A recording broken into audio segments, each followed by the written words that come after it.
Whew, I am so glad that you joined us today. My name is Paul McGinnis. I'm one of the pastors here, and whether you're watching at one of our campuses in Clark Summit or Dixon City or Wilkes-Barre, or whether you're watching online, thanks so much for joining us as we wrap up this series called Breathing Room. As we kick off this new year, I'm excited that we can spend this time together. Boy, that opening video, that really captures where we live, isn't it? I don't know how many of you have kind of commented, boy, how'd you know? You know, that's my calendar, that's my pace. And I love how it captures how the calendar just fills up and the numbers rise up and the pace just keeps to pick up. And that's where we live. How many times just this week have you been told to hurry up, to go faster, right? Act now, don't delay. Respond immediately, sign up soon, offer ends. We keep getting rushed and hurried into things, and it seems to be paying off. We are moving at such a fast pace. We do our printing at Sprint Print. We ship with Federal Express. We get our oil changed at Jiffy Lube. We eat so much fast food that we need to do a slim fast diet. We want some business advice, so we read Fast Company. We watch our movies with Fast Play, and they're on demand, so we can stream them instantly. That's just the world we live in. We're talking faster. When we listen to other people talk, we nod, and we start nodding faster so that they'll talk faster. And then we wonder, why are we even talking? We could text each other even faster than that. It doesn't matter if we're in the same building or even the same room, we text each other. And while we have our phone out, we just go ahead and check our status and send out a tweet and post a pic, and then we can check our voicemail and send an email. And that doesn't even scratch the surface of what we can do with our smartphones in our fast-paced society. If we wanted to, we could hail a cab. We could reserve a table at a restaurant. We could even get a date for tonight, all from the luxury of our smartphone. And guys, you can get ready for that date, or you can just get ready for the day faster than ever before. Why? Because shampoo and conditioner in one, right? Do you even remember the days when we used to have to use separate bottles? Can you even imagine? Apply, lather, rinse, repeat? Really, come on. It's all in one bottle now. In fact, guys, I even saw a product 4-in-1. Shampoo, conditioner, body wash, and your shave gel, all there in that one bottle. Everything you need. I'm holding out hope, though. I'm actually working on a formula for maybe a 5-in-1, a 6-in-1. I just got to figure out if we can get some hand sanitizer and some toothpaste in there, that would be something. Everything that a guy needs in one bottle. Right? Because this is the world we live in. So fast-paced, so full, noisy, busy. In fact, it's changed the way that we talk. It's changed the way that you answer a very common question. I'm going to ask you a question here in a minute, and it's a question I guarantee you hear several times a day. And I want you to just think about your knee-jerk response. Every time you hear this question, what do you typically say? You ready? How you doing? How are you? The answer used to be fine. You remember just a few years ago? Whether you were or not, everybody answered that question with fine. How you doing? Fine. How are you? Fine. Everybody was fine. That answer has changed just within the last few years. How you doing? Busy. Everybody's busy. Everybody answers that question the same. Busy is the new fine. The trouble is, it's not fine. It's not okay to just continue living our lives at this pace, to continue packing our schedules and filling our lives with more and more and more. That's not how we're meant to live. Something has to give. Something has to change. I'd highly recommend a book as we wrap up this series, a book that might help you continue the conversation and put some more pieces into practice. In fact, Mark Stenzi mentioned a quote last week. He talked about how our calendars should really be more about who we want to become and not just about what we want to get done. That came from this same book. The book is called Simplify. It's by Bill Hybels, a pastor in Chicago. And he says this: if we don't change how we live, our overcomplicated world will begin to feel frighteningly normal. We will become accustomed to life at a frantic pace, no longer able to discriminate between the important and the unessential. And that's the danger. When we fritter away our one and only life doing things that don't really matter, we sacrifice the things that do matter. Those are powerful words, and it's a powerful warning. Again, I'd recommend the book Simplify by Bill Hybels if you want to continue in this conversation. Listen to this quote, this one from a Catholic priest named Frederick Faber. He says, God is always whispering to us, only we do not always hear because of the noise, hurry, and distraction which life causes as it rushes on. That's how he characterized life. Let me just point out the fact that Frederick Faber lived in the 1850s, and his life was characterized by that kind of pace. How much more ours today? See, that's the pace of life we live in. We are missing some of the most important things if we continue to live that way. Because as he says, God is whispering to us, and yet we're moving far too quickly to hear. So we need to find a better way. We need to find another path to move down. And so I want to go back even beyond the 1800s. I want to go back to the very first century and look at this one incident. You've probably heard of it before. If you have a Bible, turn to Luke chapter 10. This one incident involving Mary and Martha and an interaction with Jesus. Because in it we find not only our fast-paced, distracted life, but we also find a better way forward. Listen to these words from Luke chapter 10. As Jesus and his disciples were on their way, he came to a village where a woman named Martha opened her home to him. She had a sister called Mary who sat at the Lord's feet, listening to what he said. But Martha was distracted by all the preparations that had to be made. She came to him and asked, "Lord, don't you care that my sister has left me to do all the work by myself? Tell her to help me." "Martha, Martha," the Lord answered, "you are worried and upset by many things, but few things are needed, or indeed only one. Mary has chosen what is better, and it will not be taken away from her." I love this little glimpse, this little snapshot of life in the first century, this little afternoon. Jesus arrives at the house of these sisters, friends of his, and we get to just see how they interact with each other and with him. And I think right there we see a picture of ourselves as we are and a picture of ourselves as we could be. Take a look at Martha. Look at the words that are used to describe her. Martha's distracted by all that had to be done. Martha is worried and upset by many things. And far too often, so are we. This is us, worried and distracted by our schedules, by our social commitments, by our social media and our email and our texting, worried and distracted because of our job and our employers and our employee and our salary and our severance package and the market conditions, worried and distracted by global unrest and by political decisions, worried and distracted by what's going on in our own family and our parents and our kids and our family issues and tensions, worried and distracted by many things. Let me just point out real quickly that the stuff that Martha was worried and distracted by, the stuff that she was doing, the stuff that's filling your lives and your calendars, I'm not saying it's bad stuff. It was good that Martha was offering hospitality. She was cooking and cleaning. Those are essential things. The stuff that you're doing, I'm going to give you the benefit of the doubt here. Most of the stuff that's filling your time and your days and your lives, that's fine. It's good stuff. But I'm afraid that, like Martha, sometimes we just jump right in to that stuff and we miss the best thing. We miss the thing that should come first. If you were here last week, we failed to put the big rocks in the bucket first. And so Mary shows us what that would look like. Look at the words that characterize Mary. Mary sat at the Lord's feet. Mary listened to what Jesus said.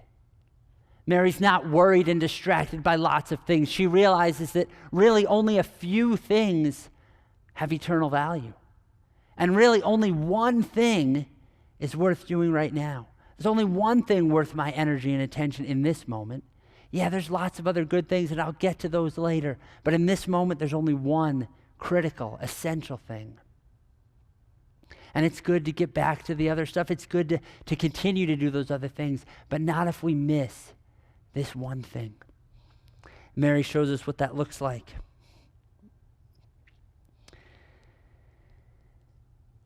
But how do we move in that direction? How do we continue in that path?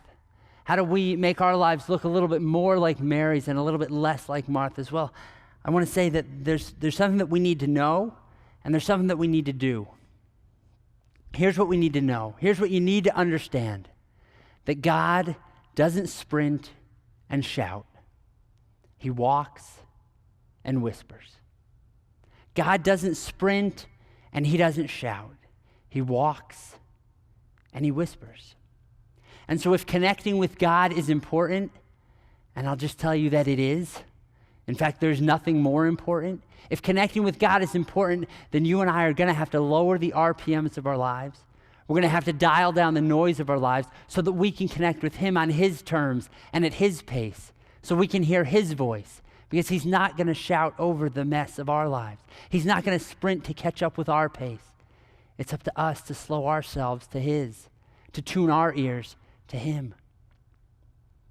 So this is what you need to know. God doesn't sprint and doesn't shout. He walks and he whispers, and this is what you need to do. You need to make time for God time. Every one of us, make time for God time. Slow down, quiet down, make time for God time. Earlier at the end of last year, I was part of the men's group here at Parker Hill. And one of the things they shared near the end of that group was this quote that I thought was worth sharing with you. It comes from a book called The Way We Work Isn't Working. And the author says this: human beings are not designed to run like computers at high speeds continuously for long periods of time. When we try to mimic the machines that we're meant to run, they end up running us. In fact, we're designed to pulse. Our most basic survival need is to spend and renew energy. We are hardwired to make waves, to be alert during the day and asleep at night, but also to work at high intensity for limited periods of time and then rest and refuel. Instead, most of us lead increasingly linear lives, forever spending down our energy without fully and effectively renewing it. We're meant to pulse. And so it's good for us to study hard and for us to go to school, for us to do well at our jobs, for us to care for our families, for us to cook and clean and offer hospitality, to continue leading and serving and making an impact locally and globally. It's good to fill our time and our days with those kinds of things, but not only with those kinds of things. We need to slow down. We need to quiet down. We need to make time for God time. And so what does that look like? Real specifically, well, I'll tell you, starting tomorrow, every one of you should rearrange your calendars just a little bit so that you can have a meeting with God, so that you can interact with God, hear from him, listen to him, talk to him. Let's get real practical. You need to pick a place. You need to pick a chair, right? Pick a chair. Maybe it's a chair in your living room. Maybe it's the front seat of your car. Maybe it's a chair at the office before anybody else comes in. Maybe it's a booth at McDonald's. Maybe it's a seat on a bus. Maybe it's a hike in the woods or a lap around the track. You need to pick a place. Just like any other meeting, pick a place. And thankfully, it's completely up to you. See, God is everywhere. He'll meet you wherever you want to meet. So you pick the place. You pick the time. God's available anytime. He will work around your schedule. It could be first thing in the morning. It could be on your commute to work. It could be at your lunch break. It could be after dinner. It could be the last thing you do before bed. You pick the time, anytime. Pick a place. That's crucial. Set it on your schedule. Set an alarm. Set a reminder, just like you would any other meeting. And then what? Then what do? That's when things get we get a little uncertain about what to do next, right? And let me just tell you, there's no one answer. There's no checklist. There's no strict agenda. I'll tell you a little bit about what I do, and then I'll give you some tools so that you can customize your own plan. And then when I'm all done, I'll invite your campus pastor to come up and share with you a little bit about what he does and what he's learning in his time with God. But here's the essential thing. Every one of us needs to make time for God time. So for me, that's first thing in the morning. That's the first thing I do. These days, I'm getting up around 5:30 in the morning. My daughter has to be on the bus at 6:30, so she's actually getting up right around that time with me. We go out to the couch, grab a cup of tea. I use my iPad right now. I used to use my hardback Bible, my paperback Bible, paper and ink. Used to love that, still love that Bible. No other apps or distractions on that. That might be the best way to go for some of you, just so that you're not distracted. I also like using the Bible on the iPad because you can get the Bible plans, just click through what to read today. And so my daughter and I were actually reading through the Bible together. We started on her birthday. We're about halfway through. We're right on pace. And so we just sit down about 5:40, and we actually use the Bible plan that's on there. We actually listen to it. So we play it back. We just follow along. And with the YouVersion, you can highlight some verses. You can make verse images. Then I take out my journal, and we'll talk about it a little bit, see if anything stuck out. I'll pray. She'll pray. And then she heads off to get ready for school.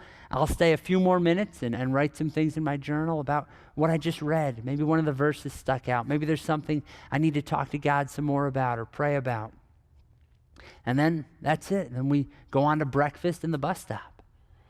I'll tell you, some days it's fantastic. Some days we love what we're reading. It makes sense. It applies to what we're thinking. It's just what we need for that day. And other days, I'll be honest, we don't know what it's talking about. It's kind of boring, and we don't really understand why this is even in the Bible. But that's okay. There's other stuff on our hearts and on our minds, so we'll pray about that. I'll write that in my journal. Right?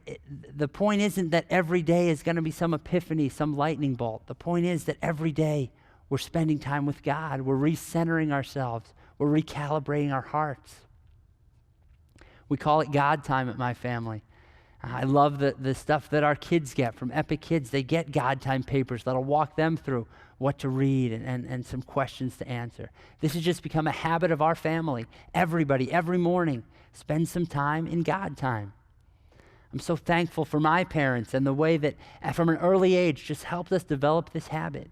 And I'm just trying to help my kids develop the same habit. And I'll tell you what, it's working. It's making a difference. Little by little, God's changing our hearts. Slowly but surely, he's making us more into the people he wants us to be. He's offering us that encouragement that he wants to give. He's offering us some instruction or some wisdom. It's helping. It's making a difference. Like I said, in just a little bit, I'll invite your campus pastor up and give them a chance to share a little bit about their own story, their own time with God. But that's really all it is. It's picking a time, picking a place, then opening God's Word, reading God's Word, trying to figure it out, talking to him about it, maybe journaling about it, praying about it, and then moving on. And it's amazing what will happen. It's the same thing that would happen if you were to meet a friend for coffee or meet a friend for breakfast. Later on in that day, I bet you would remember that friend. You'd remember that conversation. That their presence would linger with you a little bit throughout the day. And I'll tell you what, that's what happens when we spend time with God. We remember that conversation we had. We remember one of the things we read or something we prayed or thought about. His presence lingers with us throughout the day. And little by little, as we spend time with him over time, he makes us more into who he wants us to be. You could do that. And I tell you, it will change your life. It will take us out of the fast pace, out of the full schedule, out of running in all directions without very much purpose or vision. It'll connect us to who God wants us to be and what he wants us to accomplish. You could do that.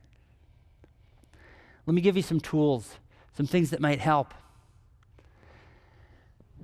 The first is here. It's simply the page on our website, parkerhill.org/Bible. Just go there for all kinds of resources. You could sign up right there to get the app notes. If you're not sure what to read, if you're not sure where to go in the Bible, how to navigate that, just sign up for the app notes. You'll see it right there. You can get it sent to your inbox every day.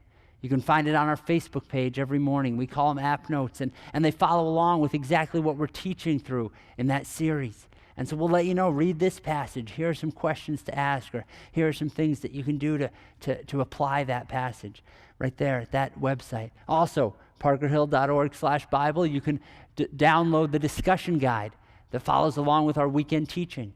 A great way for you to not only read the Bible for yourself, but you don't have to read the Bible by yourself, right? You can involve other people. You can be part of a group that's reading together, that's studying together. Just like any other habit, it's better together. So if you're not already part of a group, mark your calendars for February 1st. Join us at GroupLink. Find a group, get out of rows and into circles, and read the Bible with other people that'll help you make sense of it. At that same website, you can also, what's the other thing you can do there? I just forgot. I got it. Check out our toolbox. Our toolbox is right there. It has all kinds of resources. It will help you figure out prayer, figure out Bible reading, figure out journaling or fasting. So check out that page on our website. Check out some Bible apps. I've already mentioned the YouVersion app. It's a fantastic free Bible app. You can get the Bible in whatever language you want, whatever translation you want. You can read it, you can listen to it, you can watch a video about it. Some more that'll be great for families. The Parent Queue coincides with exactly what our kids are doing in Epic Kids and in Muguland. And then another one that I love is the Bible for Kids. Real interactive, it reads it to them, it lets them figure it out on their own. Some great apps for your family, for your kids to help you engage in the Bible. And then a video that would be well worth your time. Bill Hybels, again, the author of the book Simplify that I mentioned earlier, has a fantastic video on YouTube. Just search Bill Hybels Coffee with God. And he explains what can happen when you've got a time and a place, when you've got a chair where you meet with God. And when you do that over time, over the course of a lifetime, what kind of impact that could have. It'd be well worth your time. An excellent video. Make time for God time. Because I'll say it again, God doesn't shout and he doesn't sprint. He walks and he whispers. And so if we're going to sync up with him, if we're going to sync our hearts to his, we need to slow our pace to his pace. We need to tune our ears to his voice. And you can do that quite simply by slowing down, quieting down, and making time for God time. Let me share one image before I'm all done. You're probably familiar with Michelangelo's most famous painting. It's on the ceiling of the Sistine Chapel. It's called The Creation of Adam. And I'm no art critic, and I don't know all of what Michelangelo was trying to communicate with this masterpiece. But here's one thing that I take out of it. I look at God reaching down at Adam. And he is doing everything he can. He is straining. He is reaching out as far as he possibly can. He is fully committed. And then I look at Adam, and I can't help but think that Adam is not quite as committed as God is. He's not reaching as far as he can reach. He's not grasping as far as he can grasp. He's not straining. His effort is mediocre at best. And yet the very finger of God is inches away. And Adam is kind of half-hearted in his commitment. And I wonder if it's a picture of us. I wonder if sometimes that's how it looks from heaven's perspective. That God is doing all he can. He's done all he can. He is standing ready to communicate with us, to help us, to guide us, to reach us. His Spirit's with us. His word is available to us. He is fully committed. And we're mediocre at best. We're half-hearted in our attempt. We're busy with other things. We're distracted with all kinds of stuff. And imagine how this would be different. Imagine how our lives would be different if instead of a half-hearted, mediocre effort, imagine if we leaned forward with full strength. We reached out as far as we could and we grabbed tight to the hand of God. And every day we readjusted our grip and we grabbed even tighter still. And we walked into each day with purpose. We walked through each day with passion. We embraced the schedule and the challenges ahead, knowing that we've connected with the almighty God of the universe. God is reaching out. His invitation is open to all of us. He is here ready to speak to us, to lead us, to counsel, to guide, to heal, to forgive. And he invites us in the busyness of our lives, in the fullness of our schedules, to make time for God time. And I know what you're thinking. You're thinking, but it's easy for you, right? You work one day a week. My schedule, it's just too busy. I just can't fit it in. Here's what I've discovered. I've discovered that I make time for the things that are truly important. And so do you. You make time for the things that are truly important. And so my challenge today is to make time for God time, starting tomorrow and every day for the rest of your life. Make time to connect with God, to talk to him, to listen to him, and then to move forward based on what he's saying. Like I said, I'm going to invite the campus pastor to come in just a moment and to share some more with you about his own story, his own life. But before I do, let me just leave you with these words from Jesus, where he says, "Come to me, all you who are weary and burdened, all you who are distracted by many things, all you who have calendars that are far too full, all you who are worried and fast-paced and distracted. Come to me, all you who are wearied and burdened, and I will give you rest. Rest for your soul." Let me pray. God, thank you so much that you have gone to such great lengths to reach down to us. You've done all that you can. You've done all that's necessary to connect with us. You're reaching out, and you're just inches away. God, I pray that you would give us the energy, the courage, the wisdom to reach back in your direction, to do whatever we have to do to make time for God time. God, help us to pick a place, to set a time, to open your word, to let you speak to us, to hear from you, and to respond accordingly. I pray that you would give us breathing room, not just on our calendars, but in our soul, that we would be the men and women and the students that you want us to be, each day connecting with you and then moving forward into what's ahead. In your name I pray, amen.